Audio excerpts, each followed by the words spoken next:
આજે જે ખેડૂતે કમોસમી વરસાદ થવાથી પોતાના ખેતરમાં જઈને જોયું, ઉપર આભને નીચે ધરતી જેવી હાલત હતી, કરશનભાઈએ ઝેરી દવા પીને જીવન ટૂંકાવ્યું છે. એમના પરિવારને આજે મળવા આવ્યો છું. રૂવાટા ઊભા થઈ જાય એવી સ્થિતિ છે.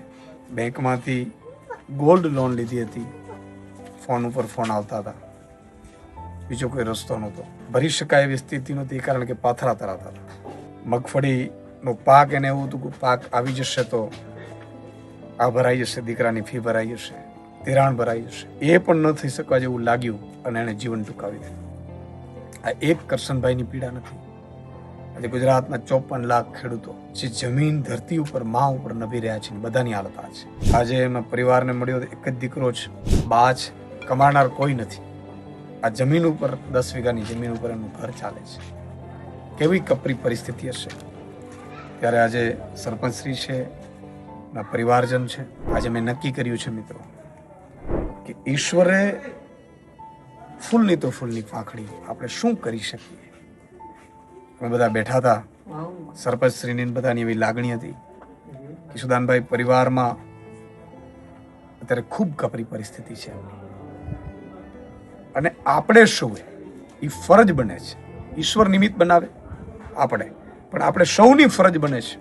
અને એટલે મેં આજે નક્કી કર્યું છે, પ્રાર્થના ફાઉન્ડેશન જે ચાલે છે અંતર્ગત એમના પરિવારને 1 લાખ રૂપિયો સહાય પેટે આપવાનું નક્કી કર્યું છે. આગેવાનો અને સરપંચશ્રીને સાથે મળીને. અને મિત્રો, હું બધાને અપીલ કરું છું, જે ખેડૂતોની પરિવારને પીડા સમજી શકે છે, જેમણે ભગવાને કંઈક આપ્યું છે, એ બધાને હું અપીલ કરું છું કે કરશનભાઈ ભલે વયા ગયા, પણ એમના પાછળના જે પરિવાર છે એ આપણી સૌની જવાબદારી છે. તો 1 લાખ રૂપિયા હું આપું છું. હું તો કોણ છું? સામાન્ય માણસ છું, સામાન્ય ખેડૂત છું. કરનાર તો ઈશ્વર છે.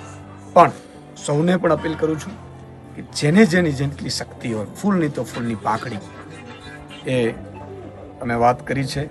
એકાઉન્ટ નંબર, સ્કેનર એ પણ સરપંચશ્રીને આગેવાનો છે એ મૂકશે. તો આપ સૌને પણ અપીલ છે કે એમના પરિવારને આપણે સપોર્ટ કરીએ. અને આ અમારા સૌની લાગણી છે, એમના પરિવારની કોઈ માંગણી કે વાત નથી. સરકાર જે કરશે એ અલગ વાત છે. અને તંત્રને પણ હું વિનંતી કરું છું કે આમના પરિવારને કોઈ પણ રીતે ક્યાંય પરેશાન કરવામાં ન આવે.